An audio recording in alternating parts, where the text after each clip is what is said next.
अष्टावक्र गीता का श्लोक है जिसमें अष्टावक्र जनक से कह रहे हैं कि तुम क्षमा, आर्जव, दया, संतोष और सत्य इनका पीयूष पियो अगर तुम मुक्ति की इच्छा रखते हो।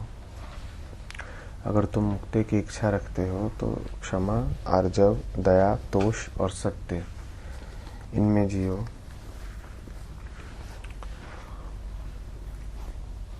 तो सवाल है कि अष्टावक्र नैतिक मूल्यों की बात क्यों कर रहे हैं?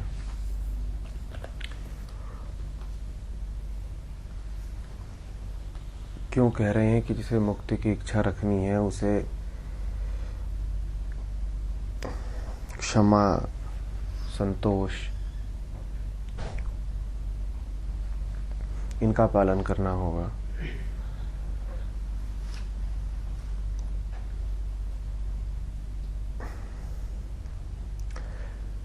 नैतिक मूल्य नहीं है,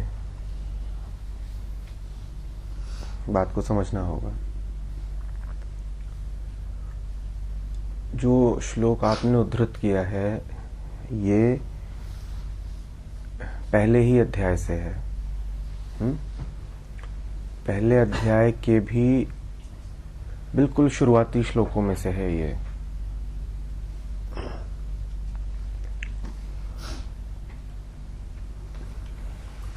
यात्रा शुरू हो रही है। कैसे शुरू हो रही है और नैतिकता से किस मामले में भिन्न है देखेंगे। नैतिकता हमेशा सामाजिक होती है, वो दूसरे को ध्यान में रखती है। नैतिकता कहेगी सत्य बोलो। आध्यात्म कहेगा सत्य जानो। नैतिकता में आप बच्चे को सिखाओगे सत्य बोलो। बोलने में हमेशा दूसरा मौजूद है, बात सामाजिक है। आध्यात्म कहेगी सत्य जानो, और सत्य जानने के उपरांत जो कुछ भी बोलोगे वो ठीक ही होगा। जब नैतिकता कहती है सत्य बोलो तो वो सत्य को एक मानसिक वस्तु के तल पे उतार देती है। अब आपका सत्य अधिक से अधिक तथ्य हो सकता है। अब आपका सत्य अधिक से अधिक एक ऐसी छवि हो सकता है जिससे दूसरे भी सहमत हो सके। जो आपकी इंद्रियों को दिख रहा है, जो आपके मन का अनुभव है, उससे दूसरे भी राजी हैं। इसको आपने कह दिया सत्य। निश्चित ही ये सत्य तो नहीं है। इसी तरीके से नैतिकता कहेगी प्रेम करो, प्रेम हो जाओ नहीं। चोरी न करो, पूर्ण हो जाओ नहीं। नैतिकता कभी नहीं कहेगी कि इस बिंदु पे पहुंच जाओ जहां पर चोरी हास्यास्पद लगने लगे, जहां पे चोरी का विचार ही मूर्खता लगने लगे। आध्यात्मिकता कहती है तुम्हारी पूर्णता में चोरी जैसी चीज हास्यास्पद है। और हम चोरी की बात ही नहीं करेंगे। तुम अपने केंद्र को जान लो, उतना काफी है। उसके बाद अगर तुम चोरी भी करते हो तो तुम जानो वो चोरी भी शुभ होगी।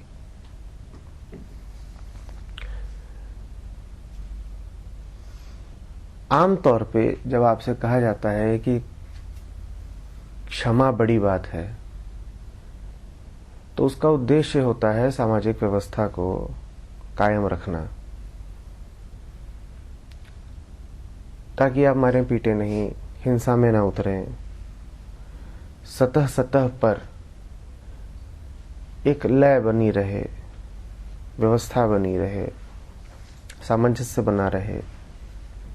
बस इतना ही चाहिए होता है कि माफ कर दो। माफ कर दिया तो बात बढ़ेगी नहीं, मामला गर्म नहीं होगा, मारपीट नहीं होगी। इस माफी का अर्थ इतना ही है कि स्थूल तल पर हिंसा की घटना अब दिखाई न दे। हिंसा कहीं चली नहीं जाती। आप माफी के कितने भी पाठ पढ़ा लो, हिंसा कहीं चली नहीं गई है। वो बस मन में थोड़ा सा सूक्ष्म होकर के बैठ गई है, इंतजार करेगी मौके का, बाहर आएगी। पर बाहर बाहर अगर कुछ हुआ नहीं, आपने बच्चे को कह दिया चलो जिससे तुम लड़े थे उससे गले मिल लो, दोनों ने एक दूसरे को माफ कर दिया, अपने अपने घर जाओ, आपने अगर ये कह दिया तो इससे आपको ये भरोसा रह सकता है कि बात आई गई हो गई। नैतिकता काम पूरा हो गया। सवाल ये है कि अष्टावक्र यहीं से क्यों शुरू कर रहे हैं? पहला अध्याय ही सही शुरू करने के लिए ये बिंदु क्यों चुना कि क्षमा, आर्जव, तोष, सत्य, इनके पीयूष का पान करो? जब अष्टावक्र कहते हैं क्षमा, तो उनका आशय दूसरों से नहीं है, ये सामाजिक क्षमा नहीं है। अष्टावक्र का आशय है जनक के मन से, सुनने वाले के मन से। अष्टावक्र जमीन तैयार कर रहे हैं जिस पर आगे वो जो कुछ कहेंगे उसका बीज डाला जा सके। जो मन अभी दूसरों के विचार से जल रहा है, उद्विग्न है, उस पर आत्मबोध का बीज नहीं डाला जा सकता। याद रखिए, जब आप कहते हैं कि मुझे आसक्ति है, तो आपके मन पे दूसरे हावी हैं। जब आप कहते हैं मुझे बदला लेना है, तब भी आपके मन पर दूसरे ही हावी हैं। साधक के मन पर जब तक दूसरे हैं, तब तक उसकी साधना अंतर्मुखी नहीं हो पाएगी, और साधना को अंतर्मुखी होना ही होता है। अष्टावक्र इस कारण कह रहे हैं कि तुम क्षमा का अभ्यास करो, दूसरों का विचार मन से हटाओ। समाज और नैतिकता जब आपको कहते हैं कि क्षमा कर दो, तो उनको इस बात से कोई मतलब नहीं होता कि आपके मन में दूसरों का विचार है या नहीं है। आप दूसरों को क्षमा करके इसी बात का अहंकार गांठ बांध लें, नैतिकता को कोई दिक्कत नहीं होगी। नैतिकता कहेगी ठीक, तुमने माफ किया और तुम अपने आप को इसी कारण बड़ा समझो कि तुम माफ कर रहे हो, कोई बात नहीं, अच्छा है, ठीक है, तुम बड़े हो गए। बल्कि नैतिकता सिखाती ही यही है कि जो माफ करे वो बड़ा। आध्यात्मिकता में भी कम से कम शुरुआत में क्षमा के लिए जगह है, पर इसलिए नहीं है कि जो माफ करे वो बड़ा। इसलिए क्योंकि जब तक क्षमा नहीं करोगे, तब तक तुम्हारे मन पर दूसरों का वर्चस्व रहेगा, और जहां दूसरे मौजूद हैं वहां आत्म तक कैसे पहुंचोगे? आ रही बात समझ में? तो जितनी भी बातें अष्टावक्र कह रहे हैं, वो सब की सब वो हैं जहां पर साधक के मन में जो विचार उमड़ घुमड़ रहे हैं, उनको थोड़ा शिथिल किया जा सके। ये शुरुआती बातें हैं, ये सिर्फ मन की आरंभिक सफाई की बातें हैं। यही अष्टावक्र 18वें, 19वें या 20वें अध्याय में ऐसी कोई बात नहीं कहेंगे, जरूरत ही नहीं है वहां पर।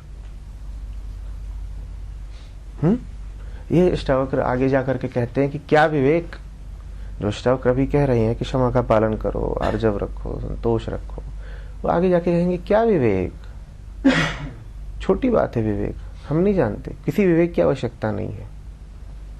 यही अष्टावक्र आगे जाके कहेंगे जो अभी कह रहे हैं कि यदि मुक्ति की इच्छा हो।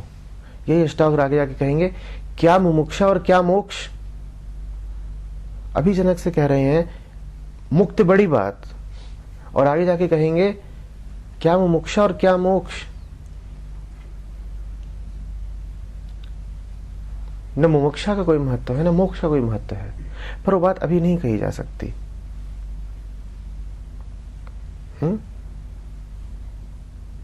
देखिए, गुरु का लाभ ही यही है। आपके हाथ में अष्टावक्र गीता पड़ती है, आप उसके मालिक हो जाते हो। आपकी इच्छा रहती है, आप अपनी इच्छा अनुसार जो अध्याय चाहते हो खोल के पढ़ने लग जाते हो। पर मुझे ये बताइए, क्या अष्टावक्र ने ऐसा करा था कि पहले 16वां अध्याय कहा हो और फिर तीसरा अध्याय कहा हो? गुरु जानता है पहले क्या कहना है और बाद में क्या कहना है, और पहले और बाद में जो बातें कहेगा वो परस्पर विरोधाभासी भी हो सकती हैं। हम अष्टावक्र के मालिक हो जाते हैं। हम कहते हैं चलो बीच में कोई भी अध्याय उठाओ, पढ़ना शुरू कर दो, भले ही हमारी मनोदशा अभी उन शब्दों के अनुकूल है ही नहीं, भले ही अभी मिट्टी तैयार नहीं हुई है, हम बीज डालने लग जाते हैं, वो बीज व्यर्थ जाएगा।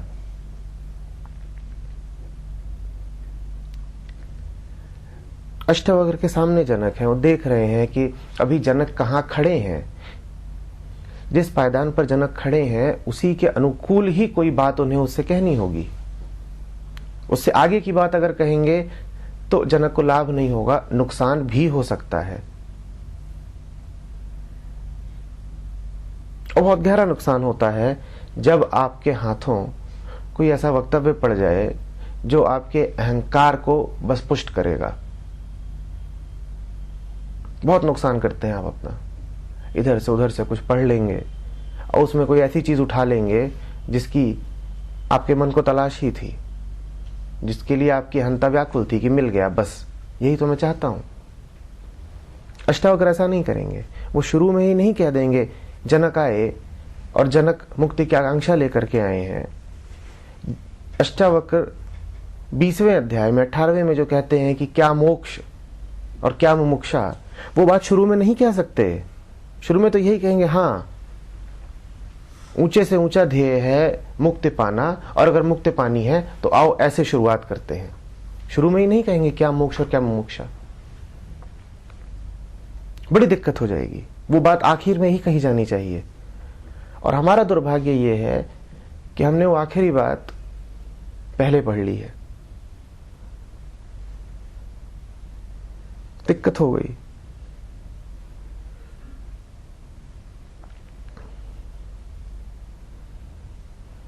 मैं हम में से एक की फेसबुक प्रोफाइल देख रहा था।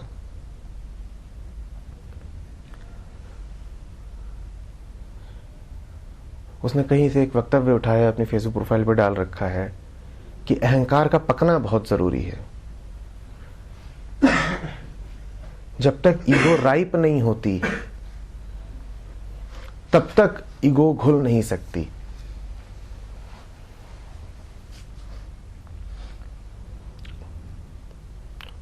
ओशो से लिया है। मुझे बड़ा कौतूहल हो, मैंने कहा ओशो ने इतना कुछ कहा है, इस लड़के ने यही क्यों उठा करके डाला है कि अहंकार का बढ़ना बहुत जरूरी है।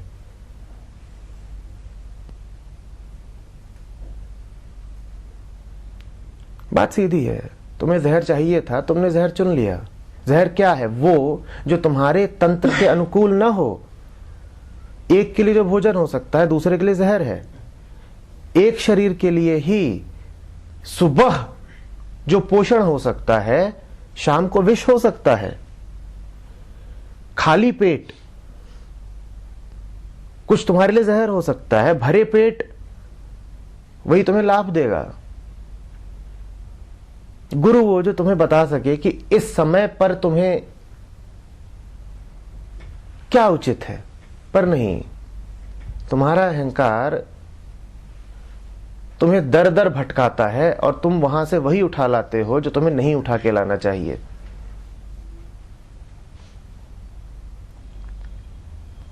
हर तरफ भटकते हो और वहां से ठीक वही उठाते हो जो तुम्हें कहीं का नहीं छोड़ रहा। देखिए कितना सुंदर वक्तव्य आपने उठा लिया। अहंकार का पकना जरूरी है, थोड़ा समझाएंगे अहंकार के पकने से आशय क्या है आपका?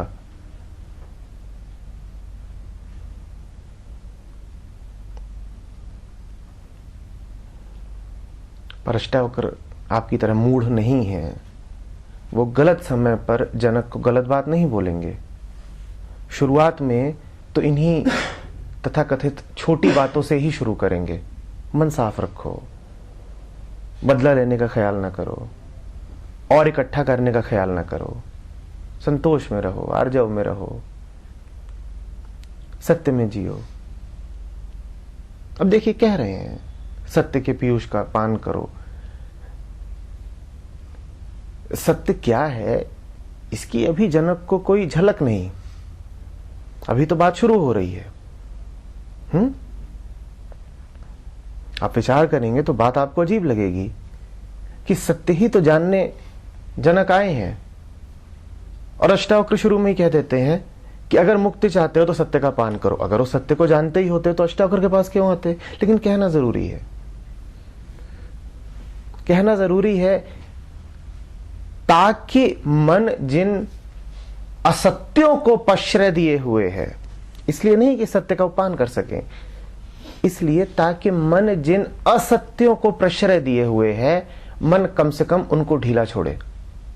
सत्य को आप नहीं जानते, लेकिन इतना आप बखूबी जानते हो कि आपने कौन कौन से भ्रम पाल रखे हैं।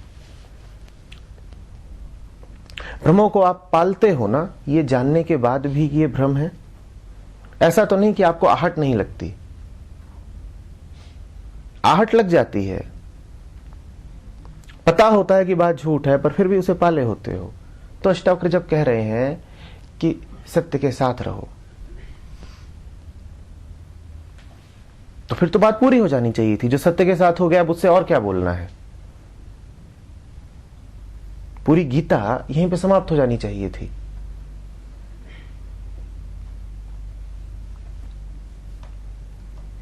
शब्द उपाय की तरह हैं और उनको उसी दृष्टि से देखा जाना चाहिए।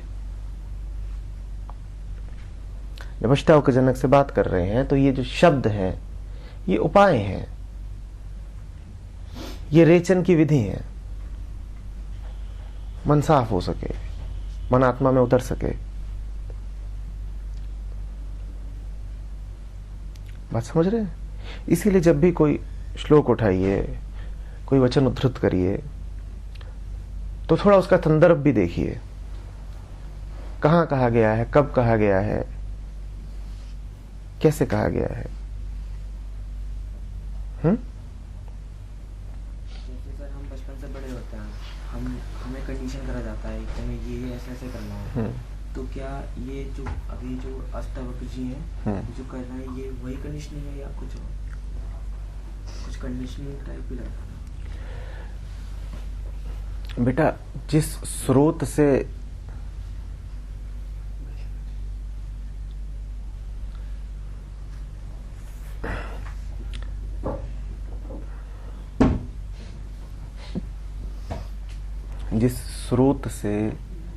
कंडीशनिंग की जाती है वो हमेशा कुछ ऐसा होगा जो स्वयं ही नहीं समझता, जो स्वयं ही नहीं समझता।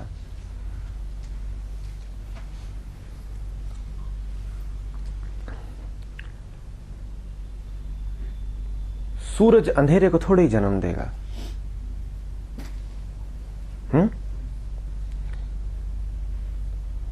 सत्य से भ्रम थोड़े ही पैदा होंगे।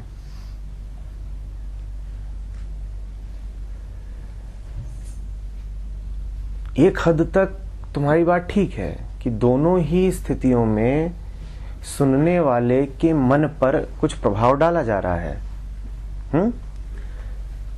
समाज और इधर उधर की आवाजें ये तुमसे कुछ कहते हैं, इससे तुम्हारे मन पे कुछ प्रभाव पड़ता है। अष्टावक्र भी कुछ कह रहे हैं, उससे जनक के मन पे कुछ प्रभाव पड़ेगा, पड़ रहा है। कहने वाले का अंतर है, बहुत अंतर है। हो सकता है कहने वाले की नीयत में भी जो फर्क है वो दिखाई न दे, हो सकता है समाज की जो आवाजें तुम्हें दिखाई देती हैं, सुनाई देती हैं, वो भी यही कह रही हो कि हम हितैषी हैं तुम्हारे, इसीलिए तुमसे कुछ कह रहे हैं। और अष्टावक्र भी इसी कारण कह रहे हैं कि हितैषी हैं। बोध का फर्क है।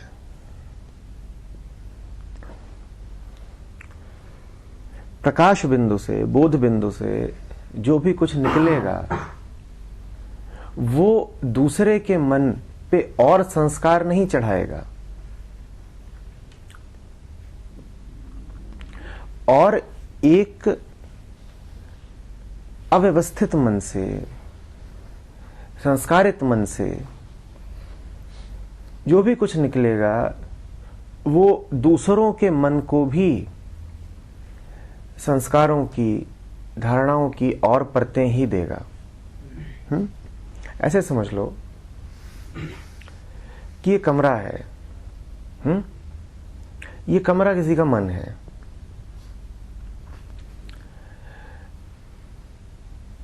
इस कमरे पर प्रभाव डालने को ऐसे जानो जैसे इस कमरे में प्रवेश करना। तुम इस कमरे में प्रवेश कर रहे हो तो वो इस कमरे पर प्रभाव डालने वाली बात है।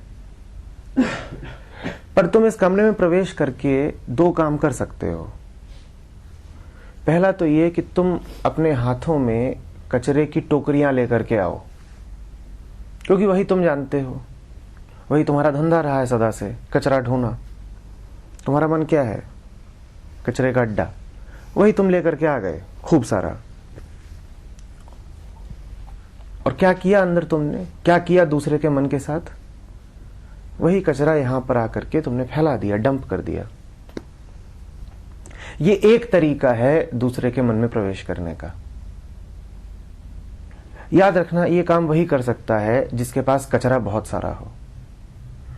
जो खुद चलता फिरता कचरा ही है, वो दूसरे के कमरे में भी जाएगा तो वहां क्या फैलाएगा? कचरा ही फैलाएगा। उसकी नीयत कुछ भी हो, वो आया होगा ये करने कि बेटा मैं तो बड़ा शुभेच्छु हूं तुम्हारा, पर अंततः करके क्या जाएगा? कचरा ही तो फैला के जाएगा ना। और दूसरा तरीका यह है कि तुम इस कमरे में प्रवेश करो। हां, कर रहे हो। अष्टावक्र जनक के मन में प्रवेश कर रहे हैं। तुम इस कमरे में प्रवेश करो एक झाड़ू लेकर के। और याद रखना, जिसके पास झाड़ू है वो दूसरे के कमरे को साफ करने से पहले अपना कमरा साफ कर चुका होगा, अगर वास्तव में झाड़ू है उसके पास। वो झाड़ू जो अपना ही कमरा साफ करने के काम ना आए, झाड़ू नहीं है, वो तो कचड़ा ही है। झाड़ू की परिभाषा ही यही है कि उसका प्रयोग सर्वप्रथम अपना कमरा साफ करने के काम आता है, में होता है। ठीक, उसके हाथ में झाड़ू है, उसका अपना मन साफ है, वो तुम्हारे मन में प्रवेश करेगा भी तो क्या करेगा? सफाई ही करेगा। उसने सफाई का आनंद देख लिया है। उसने देख लिया है कि जब मन साफ होता है तो कैसी निर्मल अनुभूति होती है। वो तुम्हारे पास आएगा तो सफाई ही करेगा।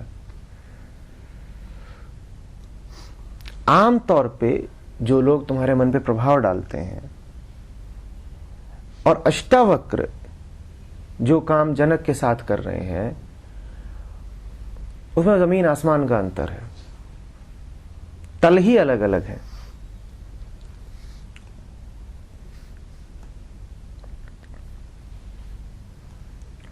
जो काम अष्टावक्र कर रहे हैं वो तुम्हारी पकड़ से बाहर का है, किसी और तल पे हो रहा है।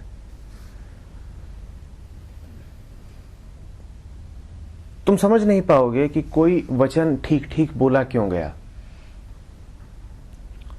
अगर जनक ये समझ ही सके कि कोई वचन क्यों बोला जा रहा है, कहां से आ रहा है, तो फिर तो जनक अष्टावक्र हो गए। अष्टावक्र की यदि इच्छा है कोई, तो आखिर यही है कि जनक अष्टावक्र ही हो जाएं। पर हुए तो नहीं है ना अभी। उम्मीदों से तो काम नहीं चलता।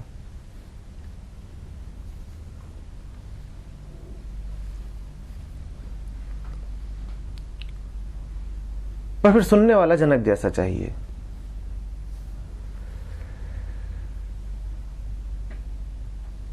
अब कल्पना करो कि अष्टावक्र आते हैं और शुरू में ही पहली बात जनक से कहते हैं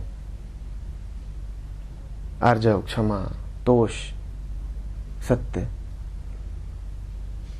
और जनक यहीं पे पकड़ लेते हैं, कहते हैं ना, तो बात ही गलत है, बीच में टोकना शुरू कर देते हैं, धारा बहेगी ही नहीं।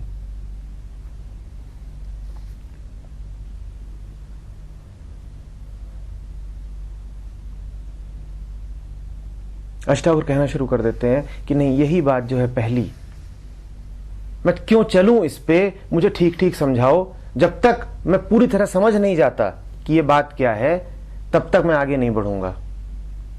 और जनक अगर चाहें तो तमाम लोगों को उद्धृत कर सकते हैं, तमाम ग्रंथों से, तमाम कहानियों से उदाहरण ला सकते हैं कि देखिए बिना जाने समझे कोई काम नहीं करना चाहिए। जब तक मैं पूरी तरह समझूंगा नहीं कि आप मुझसे ये सब क्यों कह रहे हैं, मैं अगला श्लोक तो सुनूंगा ही नहीं। तो पहले मुझे बताइए कि आपने ये सब मुझसे क्यों कहा, तब मैं आगे जाऊंगा।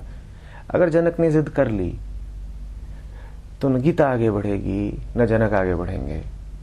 कारण क्या है समझिएगा। अगर तुम एक भी बात समझने में समर्थ हो जाते तो तुम समष्टि को ही समझ जाते। अगर तुम पहला श्लोक भी पूर्णतया समझ सको तो पूरी गीता ही खुल गई तुम्हारे लिए। अभी तुम्हारे लिए यह जिद करना कि मैं आपकी बात पूरी तरह समझूंगा तभी आगे बढ़ूंगा, मुझे समझाइए कि आप आते कहां से हैं। जब पूरी तस्वीर देख लूंगा तभी अगला कदम उठाऊंगा। तुम्हारा यह जिद करना बचकाना है। अगर तुम पूरी तस्वीर देख सकते तो यह तो ब्रह्म ज्ञान हो जाता ना, पूरा तो वही होता है। और अगर ब्रह्म ज्ञान तुम्हें हो ही गया है पहले कदम पे तो अगला उठाना क्यों है।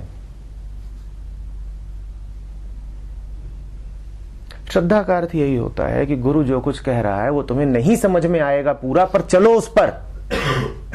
पूरा यदि तुम्हें समझ में आ जाता तो तुम वही ना हो जाते।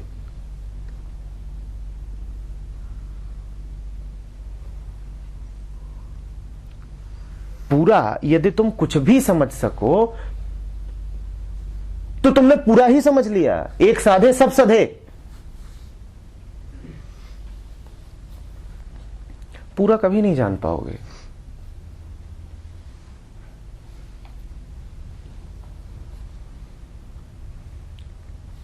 जितना अभी जान सकते हो उसको जानो, उस ज्ञान में और श्रद्धा में अगला कदम रखो, यही कर सकते हो।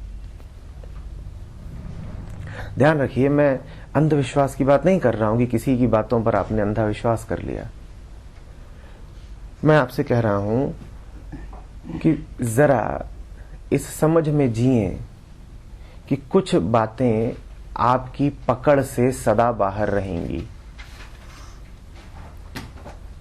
उनको अपनी मुट्ठी में कैद करने की कोशिश मत करिए।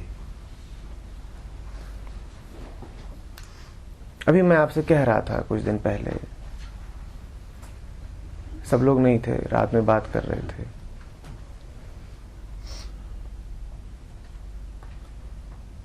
कि जब पूरा समुद्र सामने आ जाता है तो हमारी कोशिश रहती है कि उसे अपने चाय के प्याले में भर लें। हमारे पास बड़े से बड़ा जो है पात्र, वो क्या है? चाय का प्याला। अब एक बच्चा है 2.5 फुट का, वो समुद्र किनारे खड़ा होकर के और अपना चाय का प्याला लेकर के कूद रहा है और चिल्ला रहा है, नहीं भरो इसमें, भरो।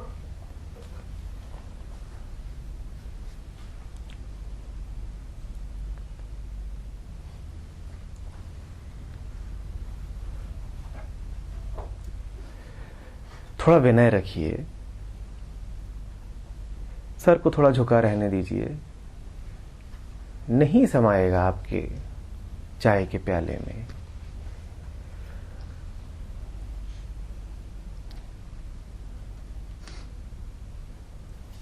जनक काबिल शिष्य हैं, वो अष्टावक्र को मौका देते हैं वहां सहजता से पहुंच जाने का जहां कृष्ण बड़ी मुश्किल से पहुंचते हैं।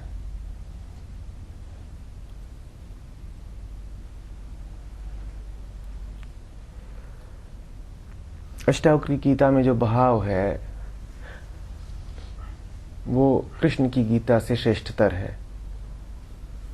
अंतर अष्टावक्र और कृष्ण में नहीं है, दोनों एक हैं, एक आत्मा है। अंतर जनक में और अर्जुन में है।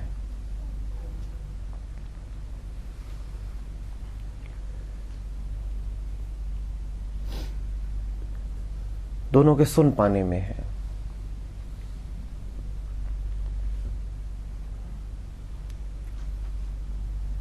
आप कहां खड़े हैं, वक्ता तो उसी के अनुसार बोलेगा। आपके मन की स्थिति क्या है, गुरु तो उसी के अनुसार आपसे कुछ बातें कहेगा, कुछ उपचार देगा। आपको क्या मिल पाता है वो आपकी पात्रता पर है। अभी आप ये रिकॉर्डिंग सुन रहे थे थोड़ी देर पहले, मैं अहम ब्रह्मास्मि पर कुछ बोल रहा था, मैं और भी कुछ बोलना चाहता था, बीच में टोक दिया गया। जब आप में इतना धीरज नहीं है कि शांत बैठ के सुन सके, दो बातें सुनते नहीं है और आपके मन में खलबली मच जाती है, आप आकुल हो जाते हैं कि कुछ बोलें कुछ बोलें, तो ऐसे आकुल मन से तो एक निम्न तल की ही बात हो सकती है, बात वहीं पे आकर के रुक जाती है।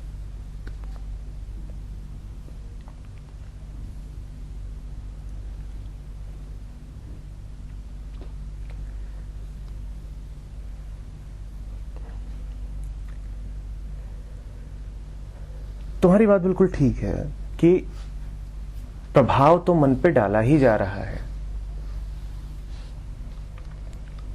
तुम बस इतना देख लो जरा होश में आकर के कि वो प्रभाव क्या है।